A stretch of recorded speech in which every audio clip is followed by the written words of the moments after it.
What happens when a Hollywood A-lister sits down for what should have been a routine morning show interview, only to find himself suddenly blindsided by a host with a simmering personal agenda?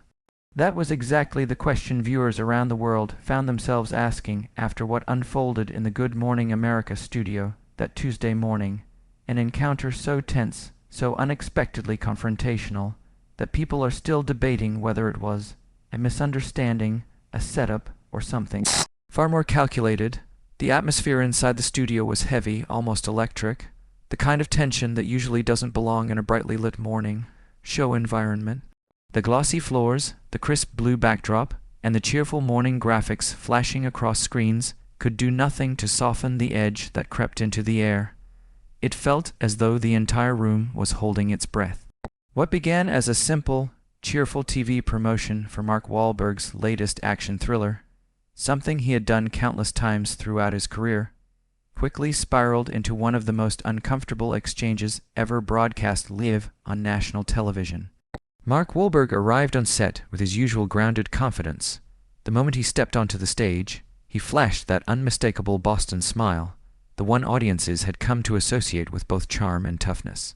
Dressed in a sharp, understated suit, he settled into the guest chair across from Michael Strahan, greeting crew members, shaking hands, and even cracking a light joke with one of the camera operators. Everything seemed perfectly normal, smooth, predictable, but beneath the surface, something was brewing. Michael Strahan shuffled his note cards more than usual. His posture was stiff, his smile slightly strained, details that a casual viewer might overlook, but that Wahlberg, a veteran of interviews, noticed immediately. Something felt off. There was a subtle coldness behind Strahan's otherwise professional demeanor, an almost imperceptible distance that set off quiet alarms in Wahlberg's mind. "Welcome back to Good Morning America. I'm Michael Strahan, and we're here with Mark Wahlberg." Strahan began, raising his voice in that practiced, upbeat tone familiar to millions of morning viewers. "Mark, thanks for being with us this morning." "Thanks for having me, Michael," Wahlberg replied, adjusting his jacket and leaning back with the ease of someone who had done this hundreds of times. "Always good to be here." But even as he spoke, Wahlberg's instincts were picking up signals no one else seemed to notice. Strahan's smile was too stiff. His eyes remained cool and unreadable. His hands gripped the cue cards a bit too tightly. There was something beneath the surface, an undercurrent of irritation, or perhaps resentment, that Wahlberg couldn't quite place yet. "So," Strahan said, flipping to the next card with a quick, almost dismissive flick of his wrist, "let's talk about your new movie." He paused, scanning his notes with an expression that bordered on unimpressed. "Another action film where you play the tough guy from Boston. Seems like you've been playing the same character for, 20 years now?" The question sliced through the air like a blade. There was a sudden, almost audible shift in the room. A couple of crew members exchanged glances. One camera operator blinked, surprised. Even the floor manager lowered her clipboard slightly, sensing something had just crossed a line. Wahlberg didn't react immediately. His jaw tightened ever so slightly, just enough for viewers at home to catch, but his expression remained calm and collected. He had dealt with tough interviewers before.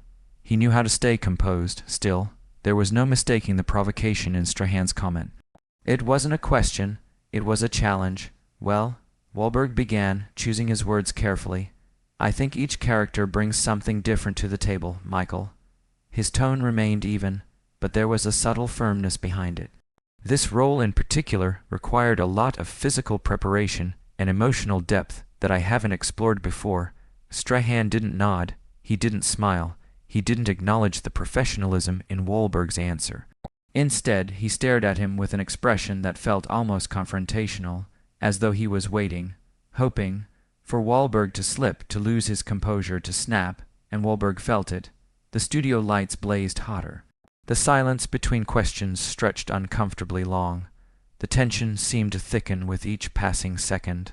What viewers didn't know, what they couldn't possibly understand, was that this wasn't just another interview gone slightly sideways.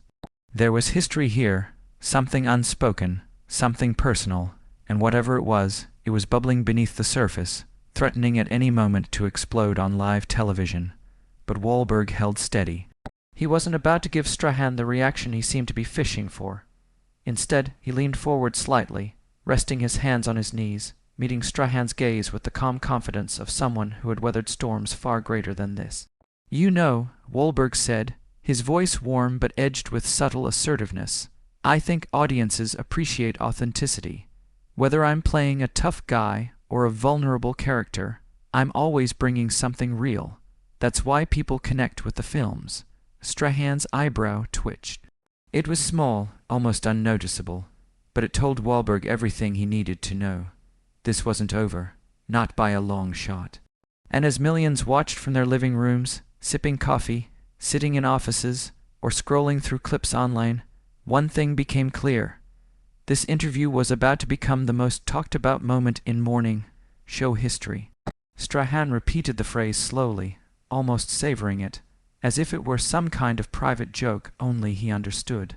Then he let out a barely audible chuckle, not loud enough for the studio audience to catch, but unmistakable to Mark Wahlberg, who had spent decades learning to read people's micro-expressions. The moment Wahlberg heard it, he felt a warning bell go off in the back of his mind. Whatever this was, it wasn't normal. "That's interesting," Strahan continued, still wearing that flawless Good Morning America smile, coming from someone who's built an entire career on playing variations of the same angry guy. The studio froze. A couple of producers, seated just off camera, exchanged quick glances, the kind of sharp, nervous looks that said this was not in the rundown. This interview was supposed to be standard morning show fare. Promote the movie, ask a couple of friendly questions about Wahlberg's family, maybe throw in a light-hearted anecdote to get the audience laughing, keep things safe, keep things pleasant, keep things moving. But Strahan wasn't doing any of that. Instead, he was pushing, deliberately, aggressively, into dangerous territory, the kind of territory no producer wants on live television. "I'm not sure what you're getting at here," Wahlberg replied after a short pause. His Boston accent slipped in a little stronger now, the way it did whenever he was annoyed or caught off guard. His posture shifted ever so slightly, his shoulders tightening just a bit. His guard was up. "I've done comedies, dramas, action films," he continued, trying to steer the conversation back to neutral ground. "I think my body of work speaks for itself." Strahan didn't miss a beat. "Does it, though?" he asked, leaning forward with a sudden intensity that felt completely out of place in the morning show environment. He maintained that bright broadcaster's smile, the one crafted for millions of viewers, as his words grew sharper and colder. "I mean, let's be honest with our viewers," he said, his tone dripping with a strange mixture of charm and condescension. "When people see Mark Wahlberg in a movie, they know exactly what they're getting. The same scowl, the same Boston tough guy routine, the same limited range." The studio audience, conditioned to clap at every pause, fell completely silent. The camera slowly zoomed in on Wahlberg, capturing the exact moment his expression shifted, from confusion to disbelief, and finally to irritation. His face had always been easy to read, and in this moment his reaction was unmistakable. His hands, which had been resting casually on the armrests a moment earlier, now tightened, his fingers pressing into the fabric. It was the kind of tension even viewers at home could feel through their screens. "You know what, Michael?" Wahlberg said, his voice still steady but carrying a new edge, an unmistakable warning. "I came here to talk about my film and connect with the audience." Strahan raised his eyebrows, pretending to act surprised, as though he hadn't just lobbed a verbal grenade at his guest. "Oh, I'm sure you did," he said smoothly. "But don't you think our audience deserves honesty? I mean, they've seen you play the same role over and over again. There's a pattern, you can't deny that." Wahlberg inhaled slowly, visibly restraining himself. The tension in the studio grew so thick it felt like the air itself had shifted. Heavier, denser, charged with static electricity. Crew members froze in place, unsure of whether to intervene or simply let the moment play out. No one wanted to be the person who interrupted Mark Wahlberg on live TV, but no one wanted to let the interview crash and burn either. "Michael," Wahlberg said, leaning slightly forward now, matching Strahan's posture, "every actor has a niche, a style, a type." His words were measured, but his eyes told a different story. "But I've always pushed myself. I've always taken risks. And if you'd actually watched the film we're here to discuss, you'd know that. The last part landed like a punch. Strahan's jaw tightened, only for a fraction of a second, but enough for Wahlberg to catch it, and enough for millions of viewers at home to sense the shift.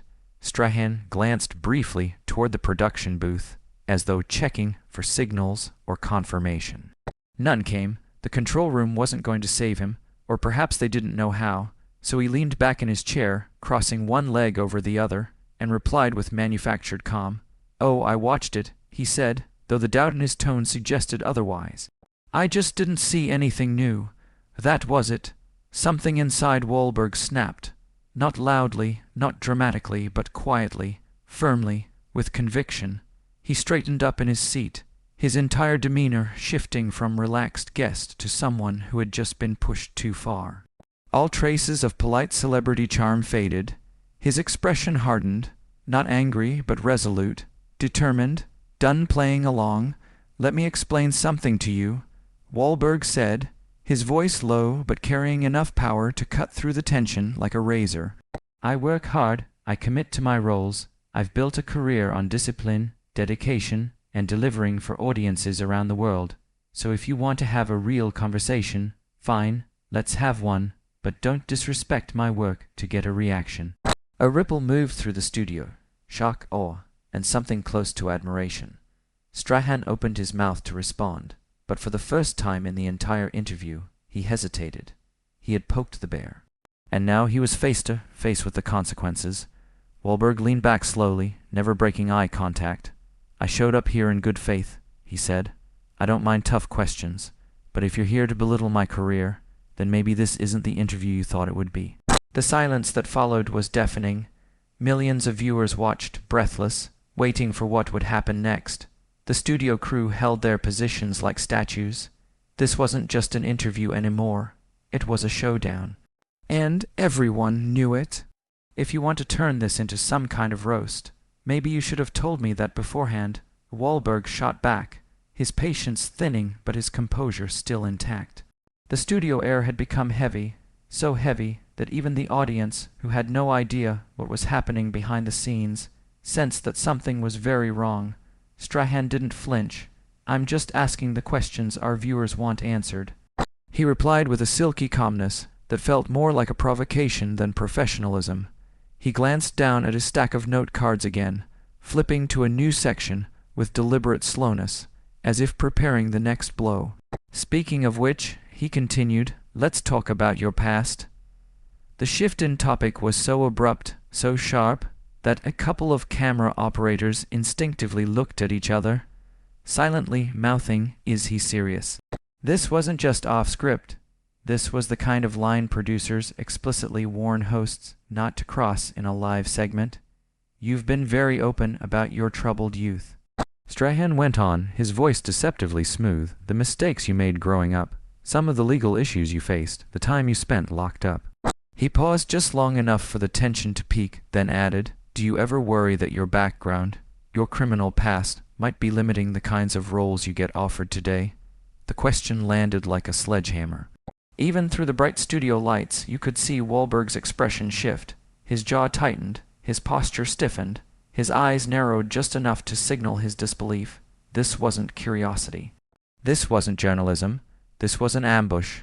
Wahlberg had indeed spoken openly in countless interviews, fictionalized versions of his story, about the turbulent years of his youth and the mistakes he made long before he ever set foot in Hollywood.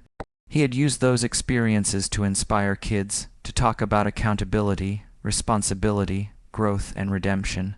But the way Strahan's question was framed, casual, sharp, almost accusatory, felt pointed, personal, and deliberately humiliating. "That's a part of my story I've never hidden from," Wahlberg said after a long, careful breath.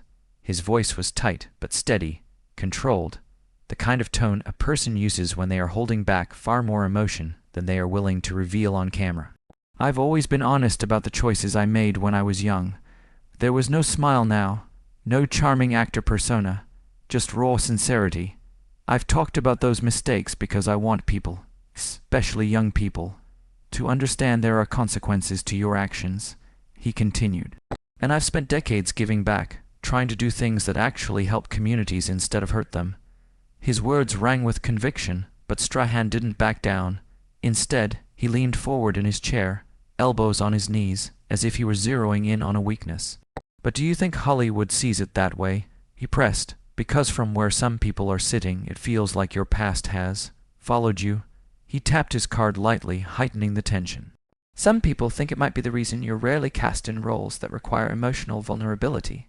The studio murmured, producers stiffened. One assistant off camera buried her face in her hands. This was beyond uncomfortable. It was hostile. Wahlberg's nostrils flared, just once, but it was enough to tell viewers at home that he was fighting to maintain his composure. He sat up straighter, unblinking, his gaze fixed on Strahan with a level of intensity that made the host finally falter for half a second. "Michael," Wahlberg said slowly, deliberately, "every person in this world has a past. Some are lucky enough that theirs never becomes public." He didn't raise his voice, he didn't snap. Instead, his tone grew quieter and more powerful. "What matters is what you do with your life after you grow up, after you learn, after you change." Strahan opened his mouth to respond, but Wahlberg cut him off, not rudely but firmly. "And to suggest that the mistakes I made as a kid define the man I am today," Wahlberg shook his head, "that's not just unfair, it's irresponsible." A wave of silence swept across the studio, heavy, awkward, electrifying. It wasn't the silence of uncertainty, it was the silence of a moment that had gone too far. For the first time, Strahan's confidence flickered. Wahlberg wasn't done. "I've built my career on hard work," he said. "I've earned the respect of directors, producers, crews, the people who actually know me, not the people who judge me based on a version of myself that doesn't exist anymore." A producer in the control room was frantically waving her arms, signaling Strahan to pivot, to shift topics, to back off before the interview blew up completely. But Strahan, whether driven by ego or by something unspoken, kept his eyes locked on Wahlberg. "And if you think," Wahlberg continued, leaning in now, "that bringing up the hardest chapter of my life on live television is going to shame me, you're wrong. Because I've spent my entire adult life making sure I am nothing like the person I used to be." The words hit hard, not loud, not aggressive, but honest. Too honest to be ignored. The audience didn't clap. They didn't gasp. They just sat in stunned silence. Strahan blinked. For the first time in the interview, he was the one off balance. Wahlberg finally leaned back, exhaled slowly, and said with a quiet finality, "I came here to talk about my film, not to be dragged through the mud. If you want to have a real conversation, we can. But if this is some attempt to get a viral moment at my expense," he paused, "it's not going to work." The showdown was unmistakable, and everyone watching, both in the studio and across the country, knew this interview had crossed a line that couldn't be uncrossed. "I'm someone who owns up to my mistakes," Wahlberg began, his voice steady but carrying a weight of controlled anger.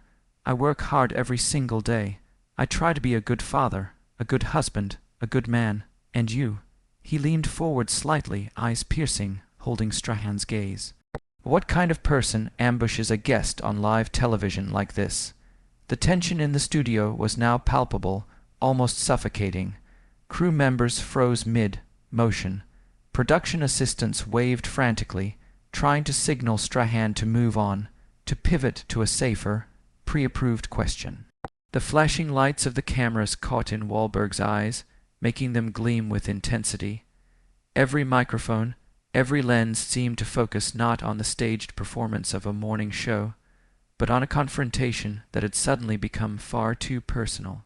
Strahan didn't flinch. He leaned back slightly, glancing at his notes with a slow, deliberate air, his expression cool, calm, professional.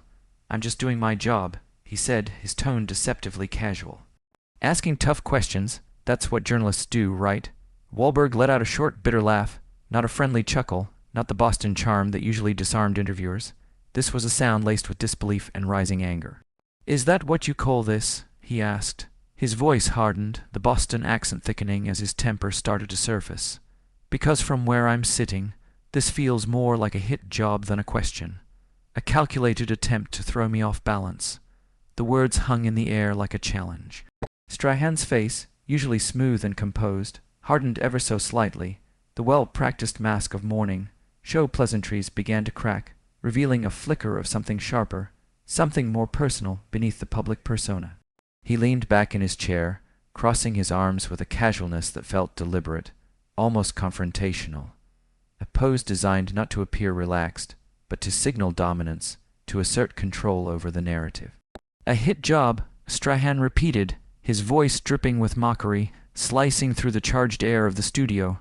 "Mark, you're being awfully defensive for someone who claims to have nothing to hide. I'm simply asking questions that any responsible journalist would ask." Wahlberg's patience snapped. He leaned forward, the intensity in his eyes now bordering on feral. "Cut the act, Michael," he said sharply, his tone now unambiguously confrontational. "You know exactly what you're doing here. This isn't journalism. This is about you trying to make a name for yourself at my expense."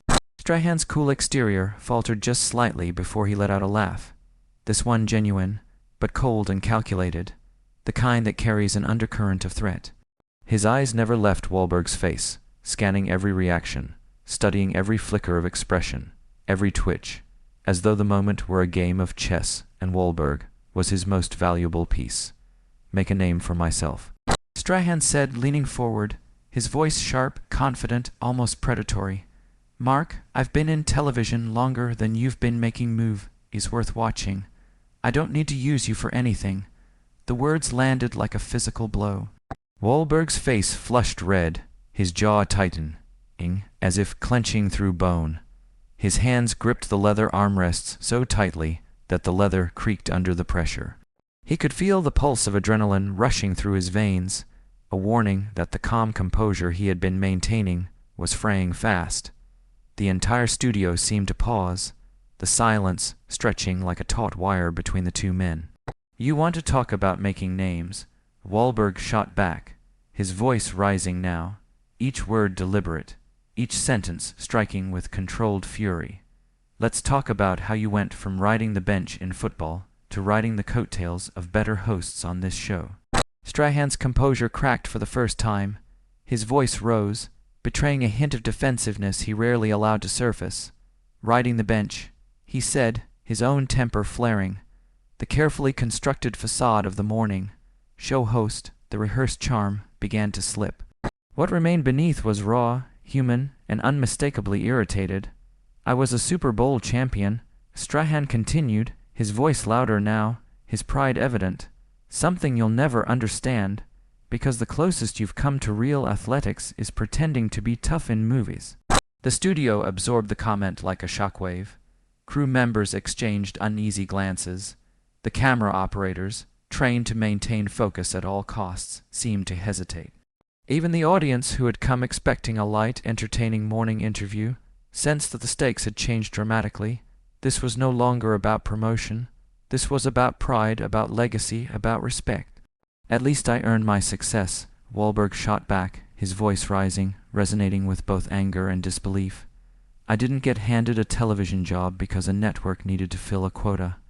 I earned mine, every step of the way, every ounce of effort, every risk I took to get where I am." The studio went dead silent. Every word hung in the air. Every pause was weighted. Every flicker of expression carried meaning.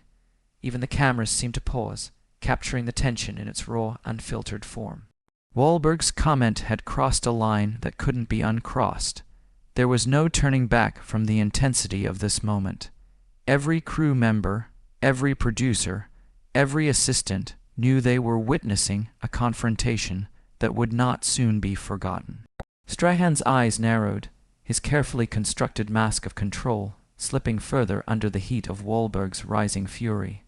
The morning, show set, usually a place of scripted cheer and pre-approved humor, now felt like a battlefield. The studio lights, the bright graphics, the polished backdrop, all of it seemed insignificant against the raw, human energy that had taken over the space. Wahlberg's breathing was heavier now, controlled but audible. His fists unclenched slightly, then flexed again, a subtle, almost subconscious display of the tension running through him.